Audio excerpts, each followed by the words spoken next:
réinitialisation. C'est la rentrée scolaire, la rentrée académique. C'est la rentrée tout simplement. Amen. Donc les vacances sont comment? Terminées. Amen. Et ce matin, c'est un culte de réinitialisation. C'est comme ça que nous l'avons intitulé. Dans réinitialisation, il y a plusieurs notions qui sont cachées dedans. Dans réinitialisation, il y a plusieurs notions qui sont cachées dedans. Dans réinitialisation, on entend par là remise à niveau ou restauration. Amen. En anglais, on dit reset. Reset. Donc, nous sommes dans ce message-là. Mais j'aimerais d'abord savoir si tu es avec moi ce matin. Amen. Avant que je ne commence à parler, puisque nous allons avoir quelques instants où nous allons proclamer les Écritures, mais il y aura aussi un moment, par la grâce de Dieu, on va prier aussi pour tous ceux, pour tout le monde en fait, et surtout pour nos enfants, surtout pour les étudiants et tous ceux qui reprennent les activités scolaires dans le cadre de l'instruction. Amen. Alléluia. Alors, culte de réinitialisation. J'aimerais reprendre quelques idées fortes que j'ai eues par la grâce de Dieu à partager lors de la rentrée des ouvriers. J'ai proclamé plusieurs choses, parmi lesquelles nous devons comprendre, bien-aimés, que dans nos vies, il y a plusieurs cycles qui se répètent. La vie d'un homme est rythmée par des cycles. Et si vous vous souvenez du message que nous avions donné sur le temps, nous avons compris que l'une des notions du temps est cyclique. Amen, amen. Il y a plusieurs cycles dans une année. Et on a aussi expliqué le fait qu'il y a plusieurs formes d'années dans les années. Et on a dit, par exemple, que le plus grand cycle ou les plus grands cycles de l'année qu'on traverse, c'est le commencement d'une nouvelle année, c'est-à-dire le passage du 31 décembre au 1er janvier. C'est un cycle qui recommence. Ça marque la fin d'une période et ça inaugure aussi le début d'une autre période. Amen, amen. C'est une nouvelle année. Mais chaque nouvelle année qui est liée au calendrier grégorien, dans cette année-là, nous avons expliqué qu'il y a aussi d'autres années.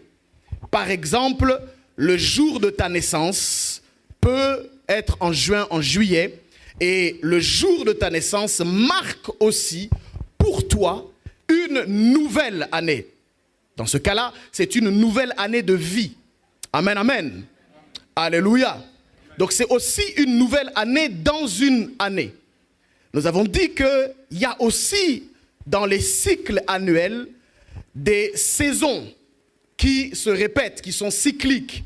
Le printemps, l'été, l'automne et l'hiver, que le calendrier grégorien a aussi marqué au travers de différentes dates précises.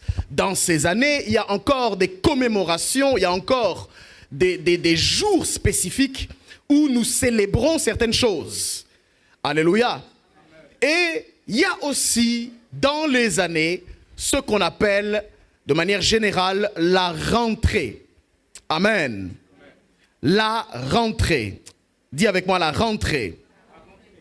Donc nous voyons et nous comprenons par là que la rentrée, qu'elle soit scolaire, académique ou même professionnelle, cette période actuelle dans laquelle nous sommes maintenant, aujourd'hui, c'est une période qui correspond à ce qu'on appelle les cycles collectifs, différemment des cycles individuels. Ton jour de naissance peut ne te concerner que toi. Mais il y a des cycles collectifs qui sont comme des vagues auxquelles tu ne peux pas résister. En fait, que tu le veuilles, que tu ne le veuilles pas, nous sommes dans la période de rentrée scolaire et tu vas le sentir. Même si ça ne te concerne pas, même si tu n'es plus à l'école, tu vas te rendre compte que si tu allumes les informations, on parlera de la rentrée scolaire. Tu te rendras aussi compte, bizarrement, qu'entre août et septembre, il y a une différence au niveau de la circulation de la route. Tu vas te rendre compte, même si tu n'es plus à l'école, si tu prends ta voiture lundi à 8 heures, tu vas remarquer une différence. Donc ça fait partie de ce qu'on appelle les cycles collectifs. Et on ne peut pas résister aux cycles collectifs. Parce qu'ils font partie, de notre environnement. Est-ce que quelqu'un me suit? Et la rentrée fait partie de ces cycles collectifs. Amen, amen. Maintenant, il y a ce qu'on appelle des cycles choisis, mais la plupart des cycles collectifs sont des cycles subis. Ça veut dire que ce n'est pas toi qui décides. Ça vient sur toi, c'est une vague. C'est à toi de rentrer dedans. Alléluia. Alléluia. Donc comprenons bien aimé qu'il y a plusieurs cycles dans une année. Et nous sommes actuellement dans ce cycle de rentrée. Et ce cycle de rentrée, généralement, vous allez remarquer qu'il y a comme une atmosphère qui est répandue dans l'air. Vous allez sentir comme un parfum qui dégage une odeur. Et dans cette odeur-là, vous allez remarquer qu'il y a un mélange d'excitation, de stress, parce qu'on ne sait pas, les enfants ne savent pas dans quelle classe ils vont être. Même des fois, ce qui est marrant, c'est que les parents stressent plus que les enfants. Comme si c'est eux qui rentraient. Par la grâce de Dieu, j'ai déposé ma fille pour la première fois à l'école. Elle était encore toute petite, elle avait 2 ans et demi ou 3 ans. En la laissant, c'était la première fois que je la laissais. Et quand je l'ai laissée, elle m'a regardé pendant longtemps, pendant que je partais. Et son regard voulait dire, tu es vraiment sérieux? Tu vas me laisser là? Et on se regardait juste. Je lui disais, oui, tu vas rester là. Et ça va être comme ça tous les jours. Alléluia. Aussi grand que tu peux être, même si tu es un homme, tes larmes peuvent couler, frère. Alléluia. Mais j'ai résisté par le Saint-Esprit, par la grâce de Dieu, ça s'est fait. Amen, amen. Il y a un mélange, il y a un parfum, il y a une odeur qui se dégage de la rentrée. Il y a une atmosphère particulière qui se dégage. Et lorsque nous voulons considérer cela, nous comprenons que le temps de la rentrée, c'est un temps de transition. Alléluia. C'est une transition qui est en train de se faire. On passe d'un état à un autre état. Nous étions en vacances, maintenant le travail va reprendre. Nous sommes dans une période de rentrée qui marque la fin d'un cycle et qui inaugure, je l'ai dit, le début d'un nouveau cycle. Mais j'aimerais parler d'abord sur la transition. Et j'aimerais, par la grâce de Dieu, donner 4 idées fortes sur la transition et même sa gestion. Premièrement, bien-aimés dans le Seigneur, vous devez comprendre que les transitions, dis avec moi transition, elles servent à préparer un changement. Pour que le changement ne soit pas brutal et que le changement soit mieux toléré. Lorsque la transition ne permet pas une bonne période de préparation, il va se trouver qu'il peut y avoir un choc entre l'ancien et le nouveau. C'est comme passer du coq à l'âne ou encore passer du chaud au froid. Le corps, lorsqu'il subit des changements immédiats dans lesquels il y a une fracture entre l'ancien et le nouveau, peut se retrouver déstabilisé. Alléluia. Alléluia. On me racontait l'histoire un jour d'un voleur. Je ne sais pas si je l'ai déjà raconté ici.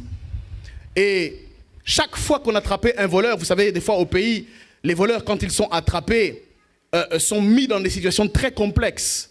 Ma mère me racontait qu'il y en avait, quand on les attrapait, on mettait le fer à repasser sur leur dos. Mais il y avait un voleur, une fois, qui a été attrapé en train de voler. Et par contre, leur sort à eux, c'était qu'on mettait de l'eau bouillante sur eux. Alors un jour, on a attrapé ce voleur-là. Et puis, ce voleur-là s'est assis, on l'a ligoté, et on a fait bouillir une marmite devant lui, une grosse marmite. Et cette grosse marmite a bouilli, je ne sais pas comment on dit, elle a bouilli pendant longtemps, on lui a bandé les yeux. Puis à un moment donné, on lui a dit, ferme, prépare-toi. Et quand on a versé l'eau sur lui, en réalité, on avait versé de l'eau glacée. Et l'histoire dit que cet homme est mort de choc émotionnel. Pourquoi? Parce qu'il s'était préparé à être brûlée et voici c'est de l'eau glacée qu'on met. Toute transition est importante dans le cadre de la préparation. Dis avec moi la préparation.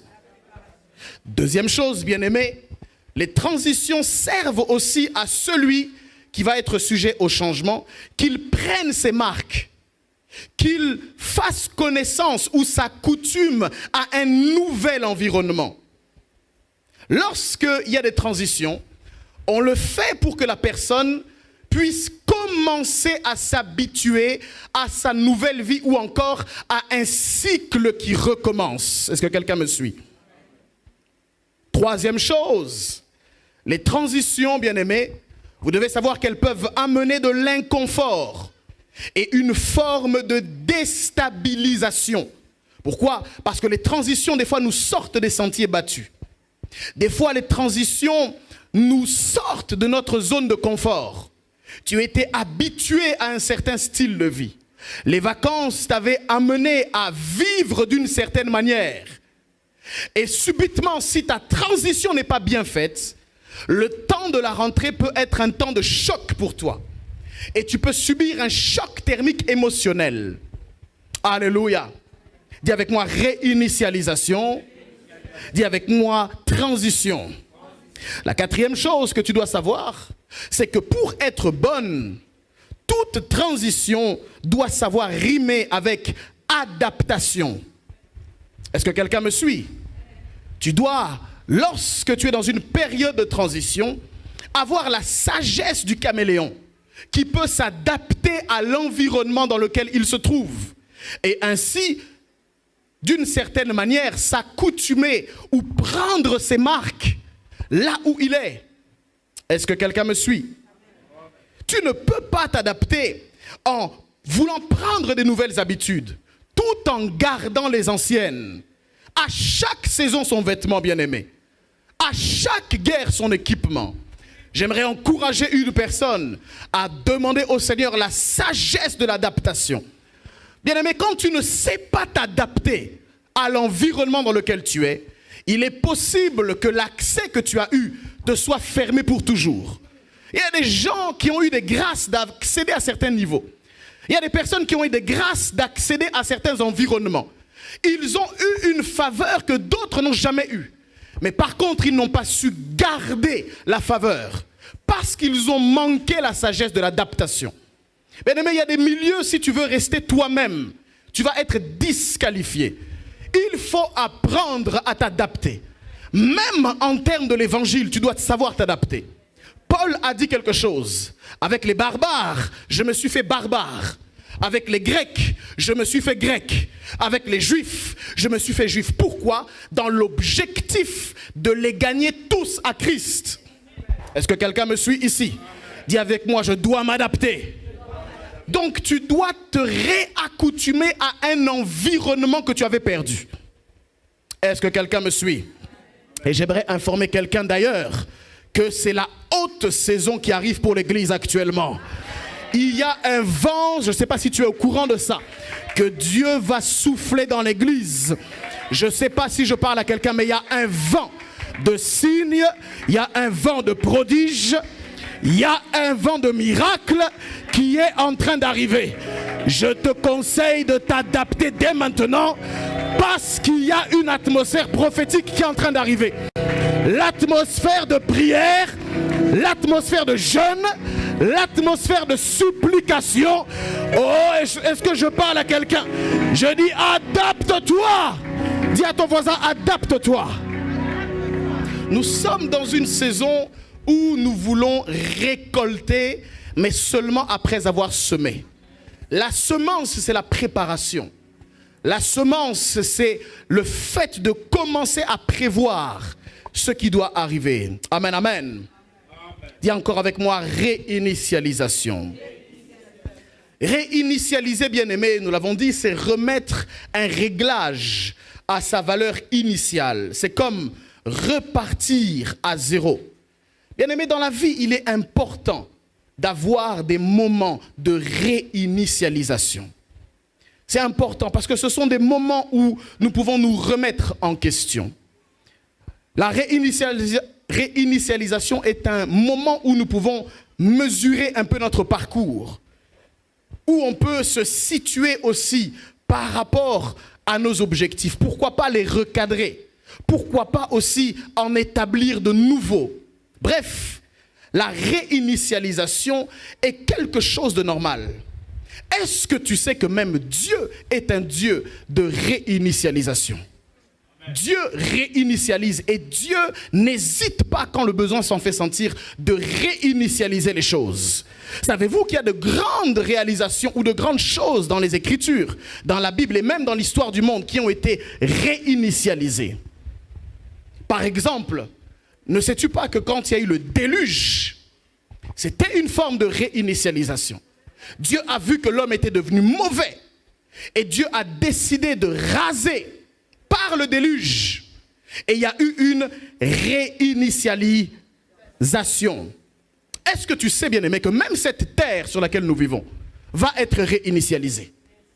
Il est écrit dans Ésaïe 65, verset 17. Il dit, car je vais créer, dis avec moi création, je vais créer de nouveaux cieux et une nouvelle terre. Il dit, on ne se rappellera plus les choses passées, elles ne reviendront plus à l'esprit. Amen, amen. Alléluia. Amen. La terre va être réinitialisée. Je vais même aller plus loin. Même dans la Bible, le domaine de l'alliance a été réinitialisé. Si on doit parler d'une ancienne et d'une nouvelle alliance, c'est parce qu'entre les deux, il y a eu une transition qui a amené une réinitialisation. Hébreux chapitre 8, verset 13, nous dit quelque chose. Il a déclaré, on dit, une alliance nouvelle. Il a déclaré la première ancienne. Or, ce qui est ancien, ce qui a vieilli, est près de disparaître. Amen, amen.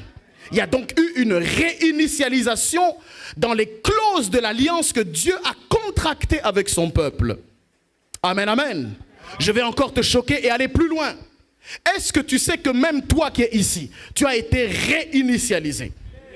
Parce qu'il est écrit de Corinthiens 5, 17, que celui qui est en Christ est une nouvelle ou encore une créature réinitialisée. Les choses anciennes sont passées et voici toutes choses sont devenues. Plusieurs textes dans les Écritures nous montrent la même chose. Romains chapitre 6, verset 6. La Bible nous parle du vieil homme qui a été crucifié avec Jésus. Le vieil homme.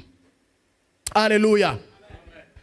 Est-ce que tu sais aussi qu'en ayant été réinitialisé, est-ce que tu es au courant que tu seras aussi encore réinitialisé? Oui, parce que le corps que tu portes aujourd'hui ne sera plus le même. Alléluia. La Bible parle de ce qu'on appelle le corps corruptible et incorruptible. Le corps qui doit revêtir l'immortalité. 1 Corinthiens chapitre 15, versets 53 et 54. Regarde avec moi ce que disent les Écritures. L'incorruptibilité, regarde, car il faut que ce corps corruptible, est-ce que tu peux être avec moi, revête, et que ce corps revête, et qu'est-ce qu'il dit? Lorsque ce corps aura revêtu, et que ce corps aura revêtu, alors s'accomplira la parole qui est écrite. La mort a été engloutie dans la victoire. Tu ferais mieux d'acclamer le Seigneur. Je veux t'informer que même la mort va mourir un jour. La Bible déclare que la mort a été engloutie dans la victoire. Je t'informe que même la mort mourra.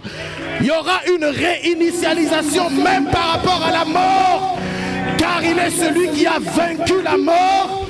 Il a rabattu les cartes et il a remis les choses en ordre. Je suis en train de parler du ressuscité du troisième jour. Qu'il réinitialise ta vie là où tu es. Ce qui était perdu doit être retrouvé. Je le déclare au nom de Jésus. La mort mourra. La mort va mourir, mon frère. Dieu est humour. Quel sens de l'humour. En fin de compte, bien-aimé, tu dois comprendre que tout va être réinitialisé. Il est écrit dans Apocalypse 21, verset 5, que celui qui était assis sur le trône dit une chose. Il dit, voici, je fais toutes choses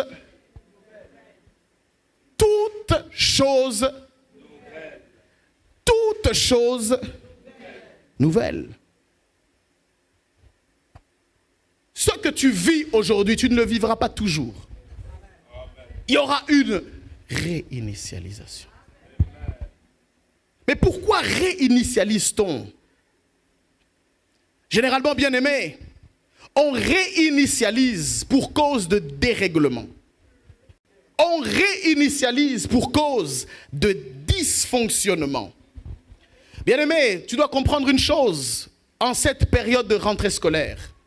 C'est que lorsque les vacances ne sont pas bien gérées, elles dérèglent ou elles rendent dysfonctionnelles nos vies. Et d'ailleurs, c'est ça même qu'on recherche. Quand on va en vacances, ne cherchons-nous pas à changer d'air? Ne recherchons-nous pas le dépaysement? Ne recherchons-nous pas une fracture avec le quotidien? Lorsqu'on va en vacances, on cherche à tordre le cou à nos habitudes quotidiennes, ou je dirais encore à prendre le contre-pied de nos vies. C'est d'ailleurs ce qu'on recherche.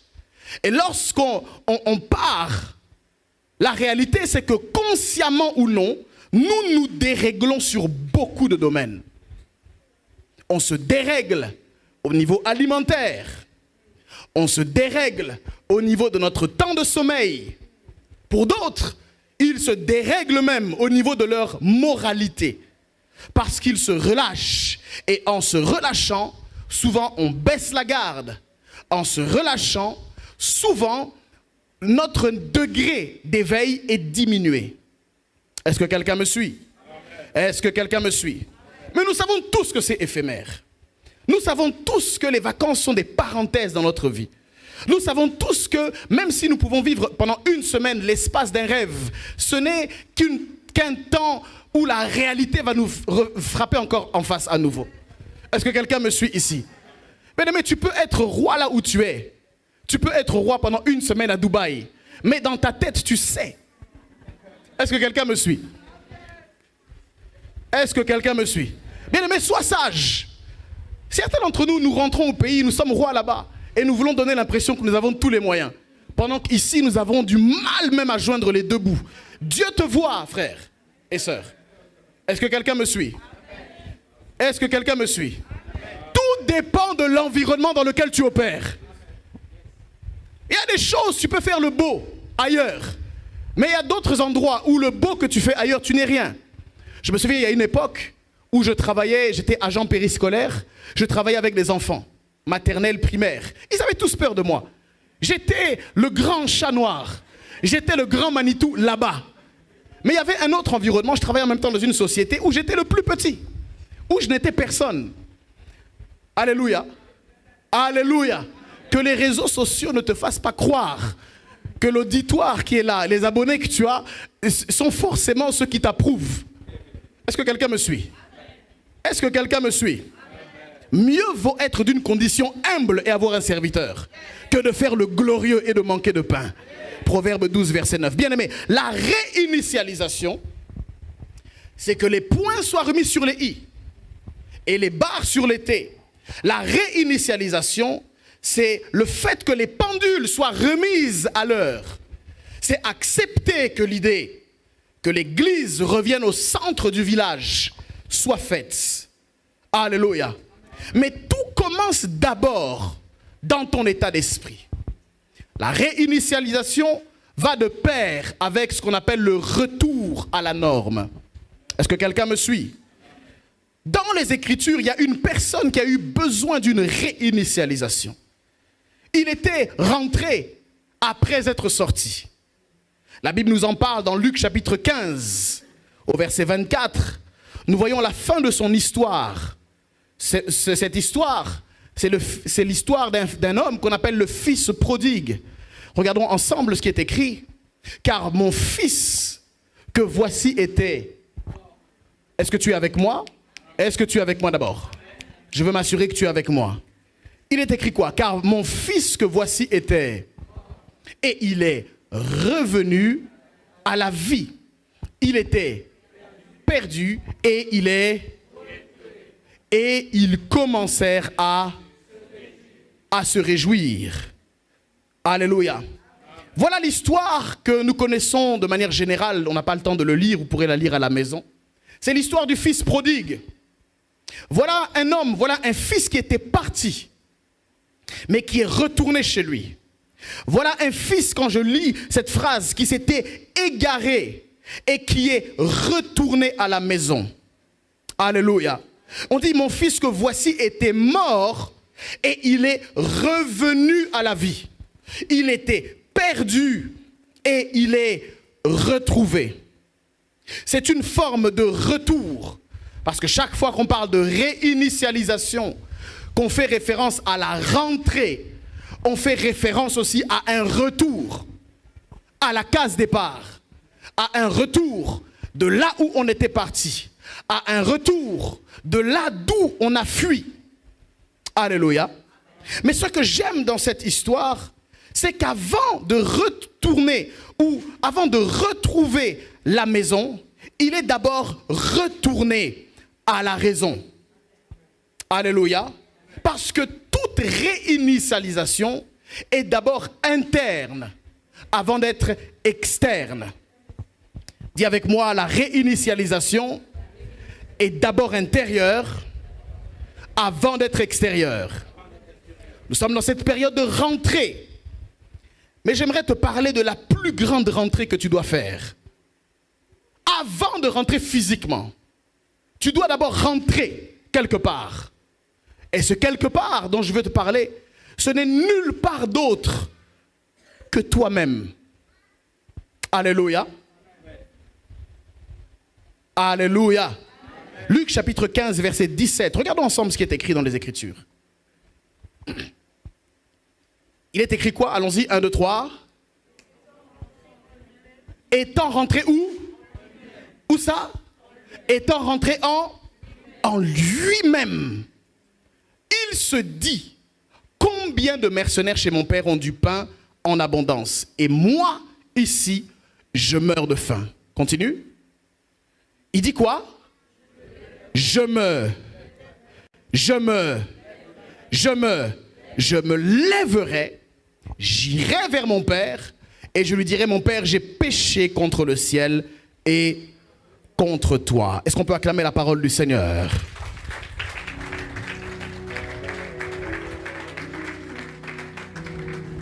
Bien aimés, nous voyons ici la rentrée la plus importante que le fils prodigue a dû faire avant de retourner physiquement dans la maison de son père. La Bible déclare qu'il est d'abord, dans un premier temps, rentré en lui-même. Et si on dit qu'il est rentré en lui-même, ça signifie bien qu'il était sorti de lui-même. Oui, il est possible de sortir de soi. Alléluia. La Bible nous montre plusieurs personnages qui étaient sortis d'eux-mêmes. Premièrement, on nous parle de la reine de Saba. Alléluia. Alléluia. La reine de Saba, lorsqu'elle a vu Salomon, elle est sortie d'elle-même, hors d'elle-même. Lorsqu'elle a vu comment Salomon vivait, lorsqu'elle a vu les serviteurs de Salomon, la Bible déclare qu'elle fut hors d'elle-même. Elle est sortie d'elle. Dans le livre de Cantiques des Cantiques, au chapitre 5, au verset 6, il est écrit quelque chose qui rejoint cette idée forte. Il dit, j'ai ouvert à mon bien-aimé. Regarde bien, j'ai ouvert à mon bien-aimé, mais mon bien-aimé s'en était allé. Il avait disparu. Est-ce qu'on est ensemble? Amen. Il est écrit, j'étais où? Hors de moi. Quand il me parlait. Où ça? Hors de moi. Amen. J'étais hors de moi. Dans Job, chapitre 37, au verset 1er, on nous dégage la même idée. Job, pendant qu'il parle, décrit un état bizarre. Il dit « Mon cœur est tout tremblant ». Et on dit « Il bondit hors de sa place ». Mon cœur est tout tremblant. Il bondit où? Hors de sa place. Ça veut dire le cœur a un endroit. Le cœur a une place de laquelle il peut sortir. De laquelle il peut partir ailleurs. Est-ce que quelqu'un me suit? Est-ce que quelqu'un me suit? Mais il y a aussi le fait de sortir de soi de manière très spirituelle. 2 Corinthiens chapitre 12 au verset 2. Regardons ensemble ce qui est écrit. C'est Paul qui est en train de parler ici. Et il dit: je connais un homme en Christ qui fut il y a 14 ans ravi jusqu'au 3e ciel. Et il dit, si ce fut dans son corps, je ne sais. Si ce fut hors de son corps, dis avec moi, hors de son corps, il dit, je ne sais. Mais Dieu le sait. Ici, nous voyons par ces exemples qu'il est possible de sortir de soi. Sortir de son corps, mais aussi avoir les idées ailleurs, être en dehors de soi. Et nous voyons le fils prodigue qui, avant d'enclencher un mouvement physique, va d'abord enclencher un mouvement intérieur. Il va commencer par comprendre qu'il faut qu'il rentre d'abord en lui-même avant de pouvoir rentrer chez son père. Est-ce que quelqu'un me suit? J'exhorte une personne d'abord à comprendre que dans ce temps de réinitialisation, Dieu veut que tu rentres d'abord en toi-même. Parce que plusieurs d'entre nous, nous sommes sortis. Alléluia. Rentre en toi-même. Dis à ton voisin, rentre en toi-même. Dis-lui, retrouve ton bon sens. Alors, quelles sont les causes pour lesquelles les gens sortent d'eux-mêmes? Ou plutôt, quelles sont les causes pour lesquelles ils n'arrivent pas à rentrer? J'aimerais parler de 4 cas de figure ce matin. Est-ce que tu es toujours avec moi? Est-ce que tu es toujours avec moi? Généralement, lorsqu'on n'arrive pas à rentrer en soi, c'est parce que, premier cas de figure, on peut être retenu quelque part. Est-ce que quelqu'un me suit? Tu peux être retenu quelque part. Tu peux être empêché quelque part. Tu peux être bloqué quelque part. On peut te résister par rapport à ton retour. J'aimerais parler d'un texte qui parle beaucoup plus des cas des anges, où les anges devaient retourner chez eux, mais n'ont pas pu retourner parce qu'ils ont été empêchés. Nous voyons ici que lorsque Jacob était en train de lutter avec l'ange, on voit que l'ange va dire quelque chose. On voit que l'ange, pendant qu'il luttait avec Jacob, il va dire quelque chose. Il dit, laisse-moi aller, ou encore laisse-moi rentrer. Car l'aurore se lève, j'ai une heure, j'ai un couvre-feu. Je ne peux pas rester là plus longtemps. Laisse-moi aller. Car l'aurore se lève. Et la Bible déclare que Jacob répondit, je ne te laisserai point aller, que tu ne m'aies béni. Est-ce que quelqu'un est là ce matin? Je ne te laisserai pas que tu ne m'aies béni. Mais la réalité, c'est qu'il devait rentrer, mais qu'il a été empêché. Je prie qu'ici, certains anges soient empêchés de rentrer à cause de ta prière. Qu'ils soient empêchés de rentrer à cause de tes supplications. Qu'ils ne rentrent pas dans leur demeure tant qu'ils n'ont pas exaucé la parole, accompli les Écritures pour lesquelles ils avaient été envoyés. La Bible déclare dans Ésaïe 55 que la parole de Dieu n'a pas vocation à retourner à lui tant qu'elle n'a pas accompli le dessein pour lequel elle avait été envoyée. Que Dieu accomplisse ses desseins dans ta vie. Que Dieu accomplisse ses desseins dans ton ministère. Que Dieu accomplisse ses desseins dans ta rentrée scolaire. Que Dieu accomplisse tes desseins dans ta famille. Au nom de Jésus. Tu peux être empêché. Ton âme peut être empêchée par quelque chose. Ton monde intérieur peut être bloqué par quelque chose. Alléluia. Que dire du cas de Daniel? Dans Daniel chapitre 10, du verset 12 jusqu'au verset 14, nous voyons que, particulièrement au verset 13, l'ange parle à Daniel. Il dit, le chef du royaume de Perse m'a résisté 21 jours. Il m'a résisté. Il y a des choses qui résistent ou qui nous résistent et au travers desquelles nous ne pouvons pas accomplir ou nous déplacer là où nous voulons. Est-ce que quelqu'un me suit? Qu'est-ce qui te résiste? Qu'est-ce qui t'empêche intérieurement de rentrer en toi? Il peut y avoir des empêchements. Quelquefois, les empêchements ressemblent à des formes de compromis dans la vie. Tu aimerais rentrer en toi-même. Tu aimerais retrouver tes valeurs. Mais tu as tellement pris goût à la magouille qu'il t'est difficile d'accepter qu'en retournant à toi-même, tu sois obligé de retourner aux vertus et que tu sois obligé de tourner le dos à cet argent qui venait facilement, mais de manière illégale. Tu es peut-être ici et tu dois rentrer en toi-même, mais tu es empêché par un salaire par lequel tu vis aujourd'hui. Tu sais que ce que tu fais est immoral. Tu sais que tu ne devrais pas vivre comme tu vis. Mais il y a un empêchement. Il y a quelque chose qui ne te permet pas de rentrer en toi-même. Tu es bloqué quelque part. J'aimerais dire à quelqu'un, qu'est-ce qui te bloque aujourd'hui? Qu'est-ce qui t'empêche aujourd'hui de rentrer chez toi? Qu'est-ce qui t'empêche aujourd'hui de rentrer en toi-même? Alléluia. Deuxième cas de figure. Tu peux être retenu quelque part, premier cas. Mais tu peux aussi être emprisonné quelque part. Oui, car l'âme peut être emprisonnée.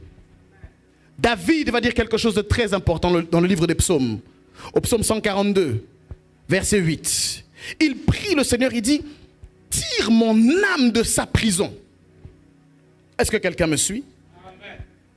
Tire mon âme de sa prison, afin que je célèbre ton nom. Je suis emprisonné. Je suis contré, je suis limité. Je suis pris comme dans un filet. Tire mon âme de sa prison. Tire mon âme de sa captivité. Bien-aimé, quelle est la prison qui te retient? Quelquefois, nous sommes prisonniers dans le passé. Certains d'entre nous, nous sommes prisonniers du passé. Prisonniers des événements qui ont eu lieu. Prisonniers d'une étiquette qu'on nous a collée. Prisonniers d'un statut dans lequel nous semblons comme englués. Quelle est la prison de ton âme? Tu es peut-être prisonnier par la honte. Tu es peut-être prisonnier par le monde et ses convoitises. Pour d'autres, vous êtes prisonnier des addictions et du plaisir. Quelle est ta prison aujourd'hui qui t'empêche de rentrer chez toi? Dans quoi t'es-tu enfermé? D'autres se sont enfermés dans le silence. D'autres se sont enfermés dans le manque de pardon. D'autres se sont enfermés dans l'amertume. D'autres se sont enfermés dans le ressentiment. Bien aimé, il y a beaucoup de prisons dans lesquelles l'âme peut être enfermée. Quelle est cette prison qui t'empêche de revenir?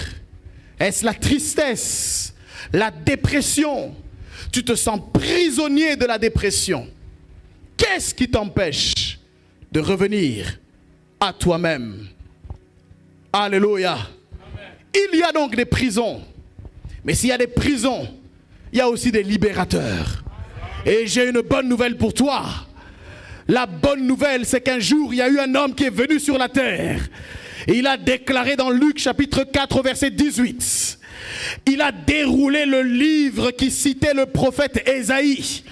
Et il a déclaré quelque chose. Il a dit, l'Esprit du Seigneur est sur moi. Parce qu'il m'a oint pour annoncer une bonne nouvelle aux pauvres. Il m'a envoyé pour guérir ceux qui ont le cœur brisé. Il m'a envoyé pour proclamer aux captifs la délivrance. Si tu es prisonnier, Il y a celui sur lequel l'Esprit du Seigneur s'est posé. Il est venu pour donner aux aveugles le recouvrement de la vue. Si tu es prisonnier de la cécité, il peut te redonner la vue. Si tu es prisonnier, il est écrit qu'il renvoie libres les opprimés. Je proclame ta liberté aujourd'hui. Aujourd'hui, tu sors des excuses. Aujourd'hui, tu sors des justificatifs. Aujourd'hui, tu sors des prétextes. Aujourd'hui, tu sors de ta prison. Au nom de Jésus-Christ. Alléluia. Ils sont prisonniers. Troisième cas de figure. Beaucoup ne savent ou ne peuvent pas rentrer chez eux. Parce que tout simplement, ils se sont perdus. Et ils ne retrouvent plus le chemin. Tu t'es tellement aventuré dans l'inconnu que tu n'arrives plus à te situer convenablement. Tu as été trop loin dans les expériences que tu as voulu vivre. Il y a des gens qui vont tellement loin par volonté de se divertir. Ils ont tout fait, ils veulent tout faire, ils veulent tout vivre. Ils ne savent plus qui ils sont. Alléluia. Il est possible que tu sois là à m'écouter ce matin. Et il est possible que tu aies dépassé certaines limites. Il est possible que tu aies dépassé les limites de ta connaissance. Il est possible que tu aies franchi certaines lignes rouges. Et tu as dépassé les bornes. Et tu ne sais plus te situer. Tu t'es tellement déréglé que même arranger les réglages ne marche pas. Tu as seulement besoin d'une réinitialisation. Amen. Tu as seulement besoin de retourner à toi-même. Mais tu ne connais plus le chemin. Pour ces personnes-là, ça signifie que tu as un problème de direction. Tu as un problème d'orientation. Tu as voulu te diriger par toi-même. La Bible déclare, nous étions comme des brebis errantes. Tu as marché tel que tu l'as voulu. Tu as pensé comme tu as voulu. Tu as vécu comme tu l'as voulu. Parce que tu n'avais pas de direction. Il y a un problème de direction. Mais en plus du problème de direction, tu as aussi un problème d'immobilisme. Tu voudrais bien bouger, tu voudrais bien rentrer, mais tu ne sais pas par où commencer. Et tu as peur d'enclencher un mouvement. Parce que tu as peur de faire des efforts en vain. En effet, rien ne t'indique que là où tu vas, c'est là où tu dois aller.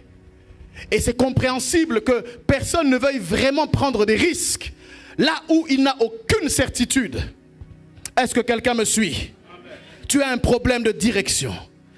Et pour ça, Dieu a une solution pour toi. Amen. Je dis, Dieu a une solution pour toi. Amen. Toi qui t'es perdu en chemin, et toi qui n'as plus la possibilité de rentrer, Dieu va t'aider ce matin. Amen. 1 Samuel chapitre 9, verset 3. Nous voyons ici un texte qui nous est très précieux ce matin. La Bible déclare ceci. Les ânesses de Kis, père de Saoul, s'égarèrent. Dis avec moi, elles s'égarèrent. Elles ont été perdues. Elles n'étaient pas retrouvées. Et Kis dit à Saoul, son fils, prends avec toi l'un des serviteurs. Lève-toi, va et cherche les ânesses. Lève-toi, va et cherche les ânesses. Continuons. Il passa par la montagne d'Éphraïm et traversa le pays de Shalisha, sans les trouver. Dis avec moi, sans les trouver. Ils passèrent par le pays de Shaalim et elles n'y étaient pas. Dis avec moi, elles n'y étaient pas. Ils parcoururent le pays de Benjamin et ils ne les trouvèrent pas. Dis avec moi, ils ne les trouvèrent pas. Mais au verset 5, il est écrit ceci. Ils étaient arrivés dans le pays de Tsouf.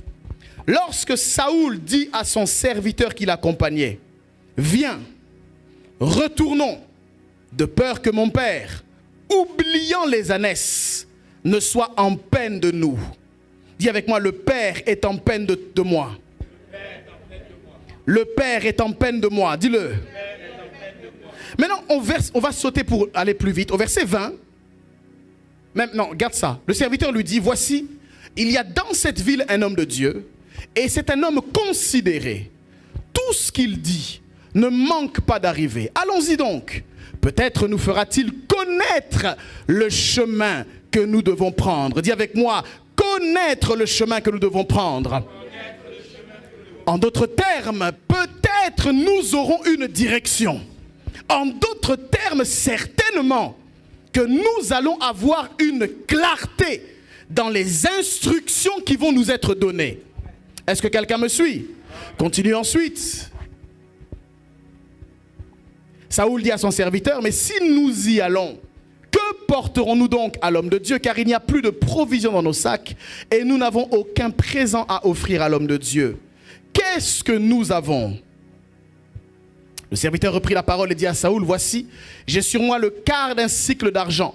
Je le donnerai à l'homme de Dieu et il nous indiquera notre chemin. Dis avec moi, il nous indiquera notre chemin.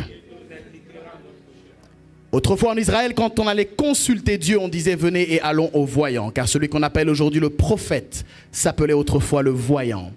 Saoul dit à son serviteur, tu as raison, viens, allons. Et ils se rendirent à la ville où était l'homme de Dieu. On va sauter pour aller au verset 20. Une fois qu'ils sont arrivés à l'homme de Dieu, voici ce qu'il lui dit. Ne t'inquiète pas des ânesses que tu as perdues il y a 3 jours. Pourquoi? Car elles sont retrouvées. Et pour qui est réservé tout ce qu'il y a de précieux en Israël? N'est-ce pas pour toi et pour toute la maison de ton père? Amen. Alléluia. Prends avec moi 1 Samuel chapitre 10 au verset 2. On voit que Samuel va lui promettre la royauté. Et en lui promettant la royauté, regarde ce qu'il va dire. On va lire un petit peu quelques versets.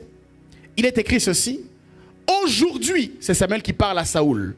Après m'avoir quitté, tu trouveras 2 hommes près du sépulcre de Rachel, sur la frontière de Benjamin, à Tselchak. Ils te diront, 2 points. Les ânesses que tu es allé chercher sont retrouvées. Et voici ton père ne pense plus aux ânesses, mais il est en peine de vous et dit, que dois-je faire au sujet de mon fils? Alléluia. Que dois-je faire au sujet de mon fils? C'est une question que plusieurs d'entre vous vous posez ce matin. Que dois-je faire au sujet de mon fils? Que dois-je faire au sujet de ma fille? Que dois-je faire au sujet de ma situation? Une question que tu te poses ce matin. Mais regarde ce qui est écrit au verset 3. De là, dis avec moi de là. Ça veut dire c'est de ce point-là. Ce n'est pas d'ailleurs. C'est de là où tu es. Dieu ne te dit pas que tu vas bouger d'abord. Non, c'est de là où tu es. C'est là où tu en es aujourd'hui. C'est de là que tu iras plus loin. Et il dit, et tu arriveras aux chênes de Tabor, où tu seras rencontré par 3 hommes montant vers Dieu à Bethel, et portant l'un 3 chevaux, l'autre 3 gâteaux de pain, et l'autre une outre de vin. Regarde ce qui est écrit. Ils te demanderont comment tu te portes, et ils te donneront 2 pains que tu recevras de leurs mains. Après cela, tu arriveras à Gibéa Elohim. Est-ce que tu es toujours avec moi? Où se trouve une garnison de Philistins. En entrant dans la ville, tu rencontreras une troupe de prophètes descendant du haut lieu, précédés du luth, du tambourin, de la flûte et de la harpe, et prophétisant eux-mêmes. Alléluia. J'aime ce passage parce que Samuel est en train de donner des instructions à Saoul. Mais j'aime la précision qu'il donne. Il dit, tu vas rencontrer une troupe de prophètes. Mais la particularité, c'est que cette troupe de prophètes sera en mouvement. Mais pas n'importe quel mouvement. Ce ne sont pas des prophètes qui montent vers Dieu. Ce ne sont pas des prophètes qui vont au haut lieu. Non, cette troupe de prophètes, Samuel est en train d'expliquer que eux, ils descendront. Alléluia. Il dit, tu rencontreras une troupe de prophètes descendant du haut lieu. Pourquoi c'est important qu'ils soient en train de descendre? Frère, tous ceux qui montent vers le haut lieu montent avec des problèmes, montent avec des questions, montent avec des sujets de prière, montent avec des doutes, montent avec de l'insécurité, montent avec toutes sortes de choses. Mais en ce qui concerne ceux qui descendent du haut lieu, ils descendent avec des solutions. Ils descendent avec un réma. Ils descendent avec une parole. Ils descendent avec une solution. Je suis en train de prier que sur ton chemin, pendant qu'on te donnera des instructions, tu rencontres des personnes qui sont en train de descendre de la prière. Pas ceux qui montent à la prière, mais ceux qui descendent avec une solution.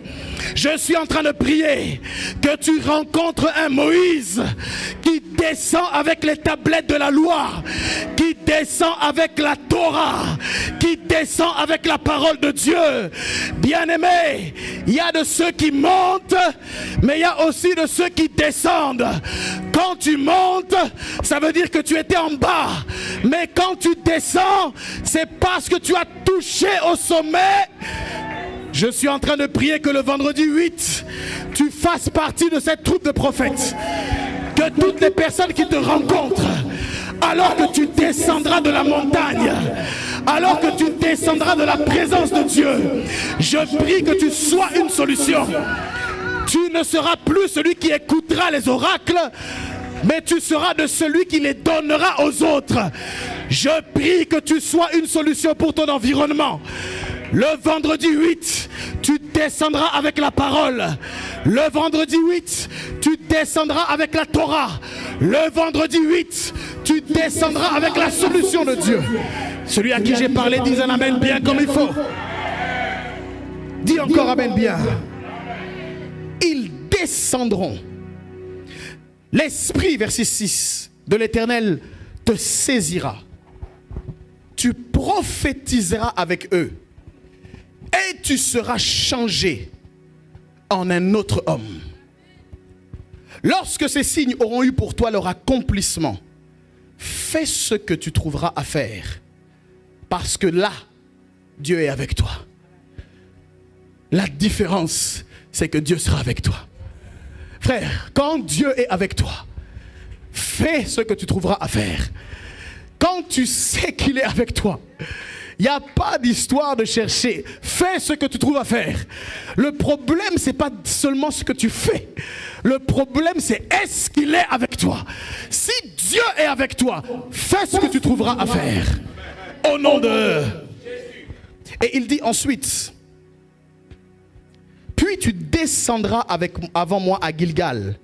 Et voici, je descendrai vers toi pour offrir des holocaustes et des sacrifices d'action de grâce. Tu attendras 7 jours. Dis avec moi 7 jours. Jusqu'à ce que j'arrive auprès de toi.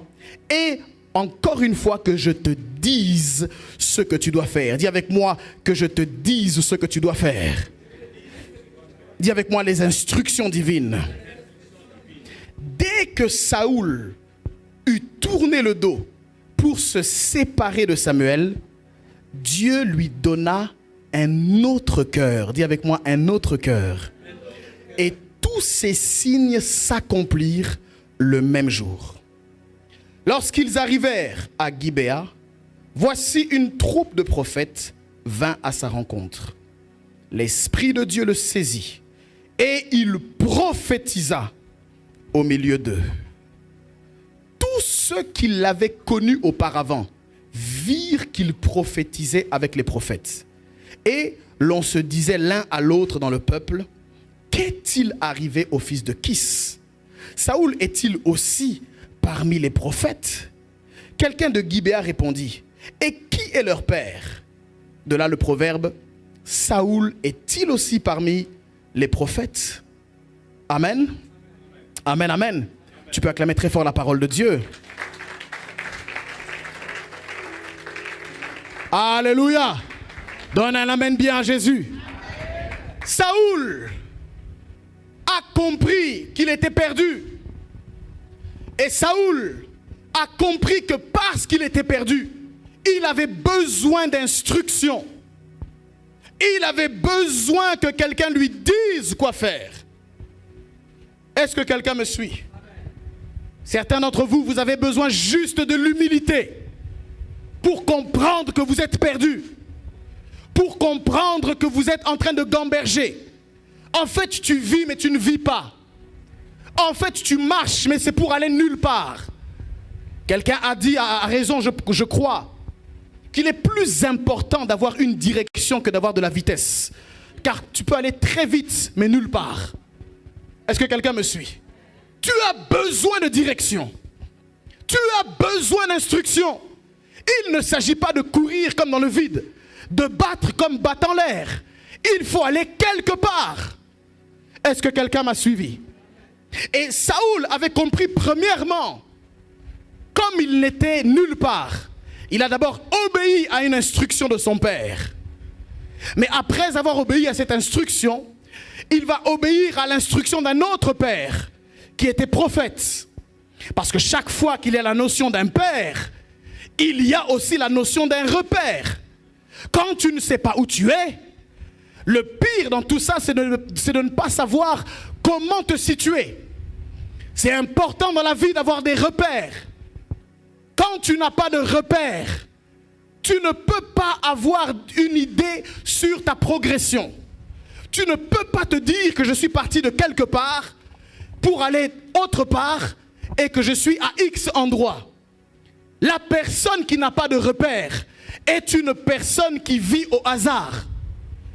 Une personne qui n'a pas de repères, c'est une personne qui vit de manière aléatoire. Tu as besoin des repères. Et Dieu a disposé des leaders, des mentors, des pères. Et nous le voyons dans cette histoire. Parce que tout père, au-delà d'être un repère, c'est aussi une source.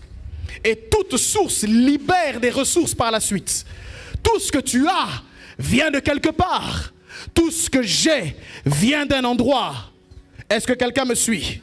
Mais dans ce récit, nous voyons que ce sont les instructions. Dis avec moi les instructions. Ce sont les instructions données qui ont fait la différence. Saoul était perdu. Il était parti chercher des ânesses, mais lui-même s'est perdu dans cette recherche. Est-ce que quelqu'un me suit? Quelquefois, tu vas pour arranger un problème et c'est toi qui deviens le problème. Quelle tragédie! Tu viens aider quelqu'un, mais non, c'est toi qu'on doit aider.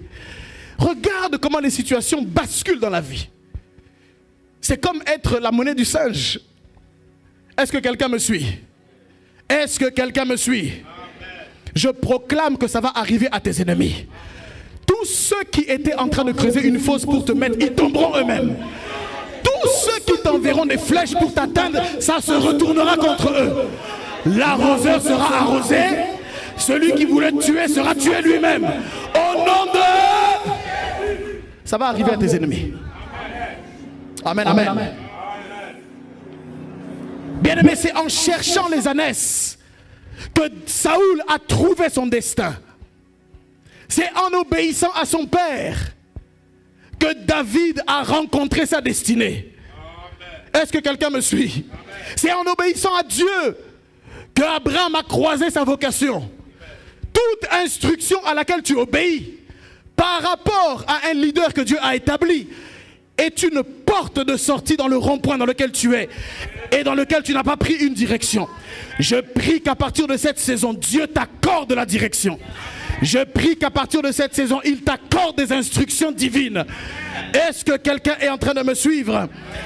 Est-ce que quelqu'un est en train de me suivre? Bien-aimé, quand tu ne sais pas quoi faire, quand tu es perdu, cherche une personne qui connaît le chemin. Amen, amen. Est-ce que quelqu'un m'a suivi ici? Parce que si tu n'as personne pour te dire quoi faire, tu vas toi-même faire ce que personne ne ferait. Est-ce que oh Saint-Esprit, my God, I love you. My God. Cherche les instructions. Il n'y avait plus de vin aux noces de Cana.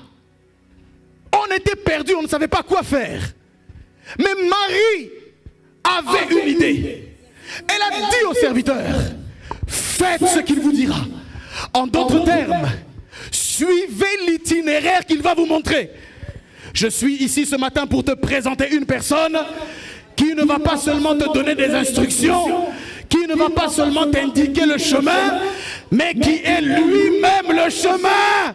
Il est écrit dans Jean 14 au verset 6, « Je suis le chemin, la vérité et la vie. Nul ne vient au Père que par moi. » Je suis en train de prophétiser sur la vie d'une personne que tu vas croiser le chemin, que tu ne croiseras pas un chemin, mais tu croiseras le chemin,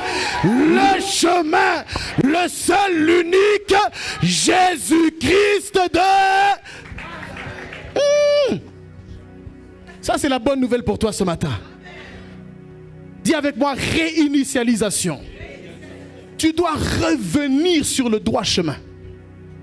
Et il n'y en a qu'un seul. Parce qu'il est écrit qu'il n'y a sous le ciel aucun autre nom par lequel nous puissions être sauvés. Est-ce que quelqu'un me suit? Quatrième et dernier cas de figure. Est-ce que tu es toujours avec moi d'abord? Si tu me suis dit avec moi, je te suis.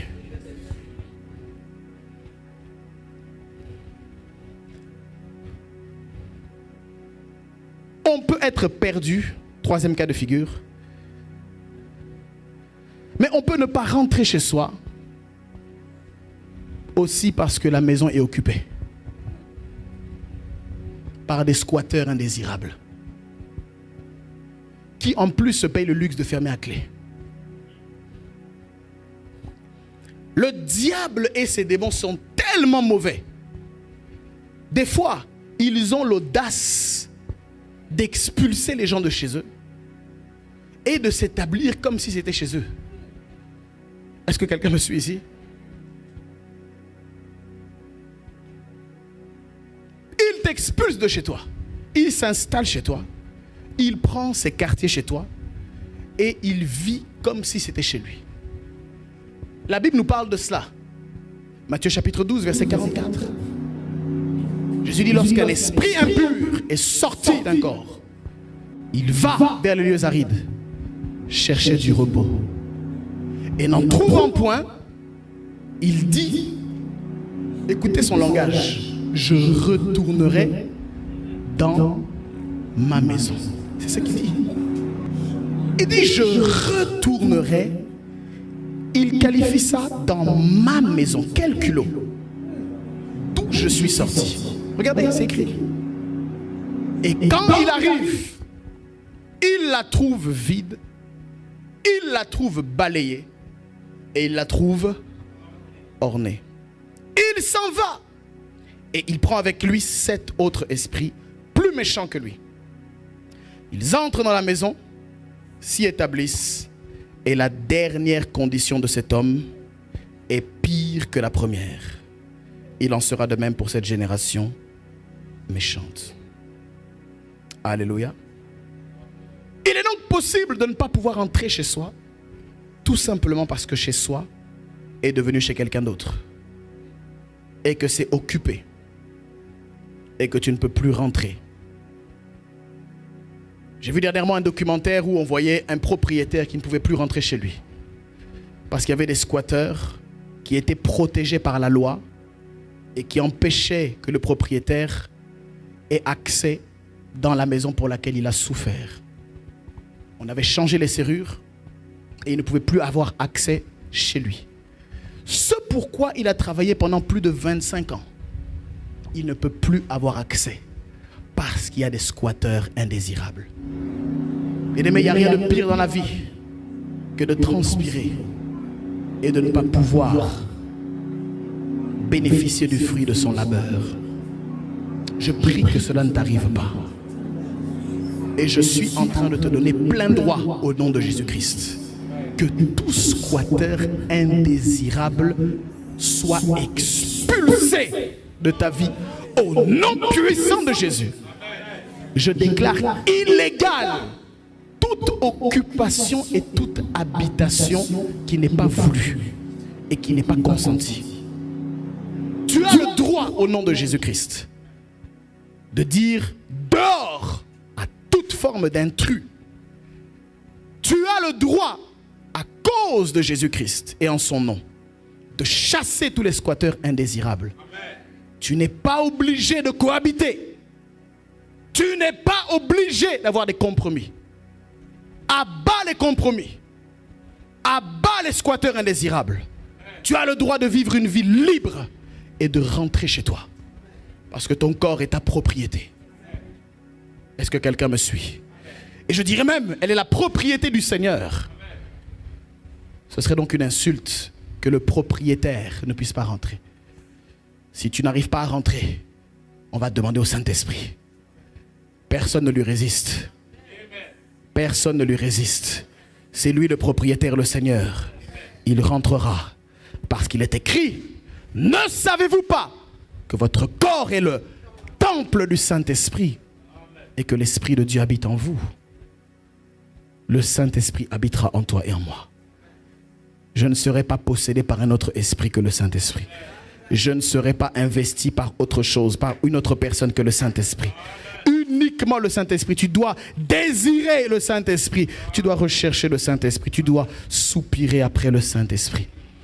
Aucun autre n'aura la première place. Alléluia. Alléluia. Donc bien aimé, comprends que la première rentrée, c'est celle de soi-même. Tu dois d'abord rentrer en toi. Parce que si tu rentres dans le visible, tout en étant ailleurs, dans l'invisible, c'est de l'illusion. Rentre en toi-même. Comme le fils prodigue. Réinitialisation, bien-aimé. C'est aussi le juste retour des choses dans l'ordre. Dis avec moi l'ordre. Réinitialiser, c'est aussi remettre en ordre. Parce qu'il y a eu beaucoup de dérèglements, il y a eu beaucoup de désordre. Tu dois savoir que chaque fois que Dieu veut multiplier, il y aura toujours le besoin qui est de l'ordre avant. Parce que Dieu ne peut pas multiplier dans le désordre. Dieu ne multiplie que dans l'ordre. En fait, l'ordre est même la clé de la multiplication. Avant de multiplier le pain et les poissons, Jésus a d'abord pris le soin de mettre les choses en ordre. Et il a dit, faites-les asseoir par rangées. Alléluia. Luc chapitre 9, verset 14. Tu peux aller le lire rapidement, mets-le rapidement. On dit qu'il y avait environ 5000 hommes. Et Jésus a dit, faites-les asseoir par rangées de 50. Dis avec moi, il y a du rangement à faire. Dis avec moi, je dois ranger ma vie. Dis avec moi, je dois ranger mes habitudes. Dis à ton voisin, tu dois ranger tes habitudes. Dis-lui, tu dois ranger tes émotions. Dis-lui, tu dois ranger tes sentiments. Dis-lui, il y a du rangement à faire. Dis-lui, l'ordre divin. Pas rangé de 50. Que chaque chose, soit à sa place. Je parle à un esprit en lui disant, range-toi ou arrange-toi parce que tu es en recherche d'équilibre. Tu es en recherche de productivité. Tu es en recherche de multiplication. Et lorsqu'on parle de l'ordre, on ne peut pas parler de l'ordre sans pour autant faire mention de la notion de priorité. On ne range pas les choses n'importe comment.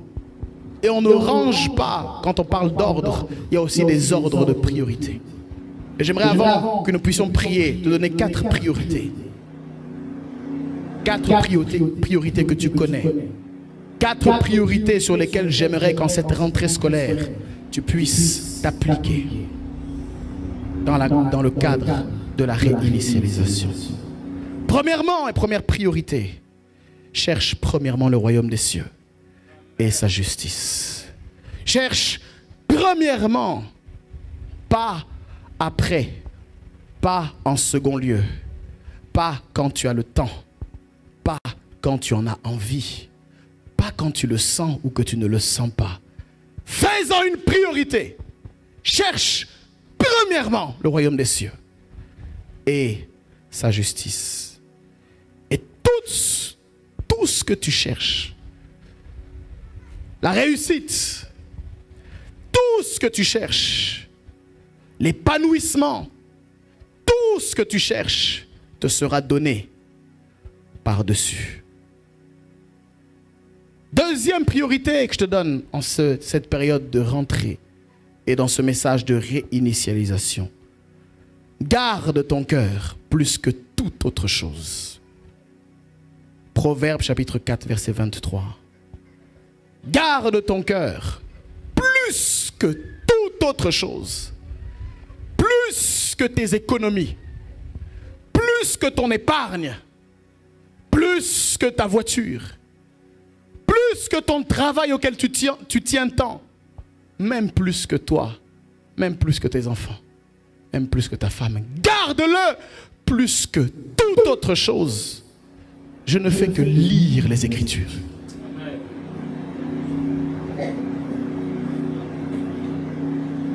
Troisième priorité que j'aimerais que tu gardes en ce temps de réinitialisation. Éphésiens 6, 18. Fais en tout temps par l'Esprit toutes sortes de prières. Je répète, fais en tout temps, mais par l'Esprit, pas avec l'intelligence. Toutes sortes de prières, pas une sorte de prière, pas un style de prière, mais toutes sortes de prières. Dis avec moi, en tout temps. Dis avec moi, par l'Esprit. Dis avec moi, toutes sortes de prières. Et veille à cela avec une entière persévérance. Et enfin, dernière chose, dernier rappel pour la réinitialisation. Josué 1, verset 8. Médite la parole jour et nuit. Donne un bon amen à Jésus. Médite. On n'a pas dit lis. On a dit médite. On n'a pas dit récite. On a dit médite. Réfléchis constamment. Garde cela à l'esprit. Tu peux m'accompagner. Garde cela en mémoire. Préserve, protège l'héritage des Écritures. Conserve le bon, garde le bon dépôt de la parole de Dieu. En tout temps, en tout lieu. Voici les 4 choses que le Seigneur m'amène à te communiquer ce matin.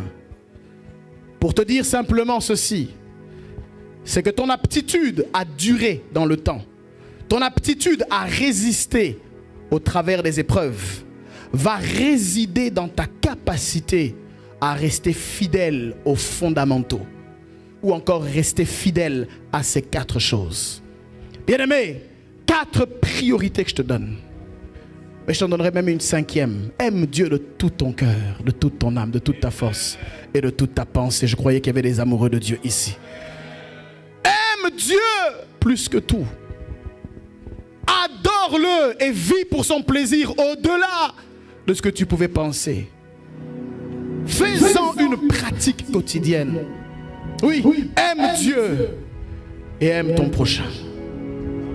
Comme Jésus-Christ t'a aimé toi-même. Est-ce que quelqu'un m'a suivi ici? Dis avec moi, réinitialisation. Pendant que tu es là, j'aimerais t'inviter pendant quelques secondes à méditer.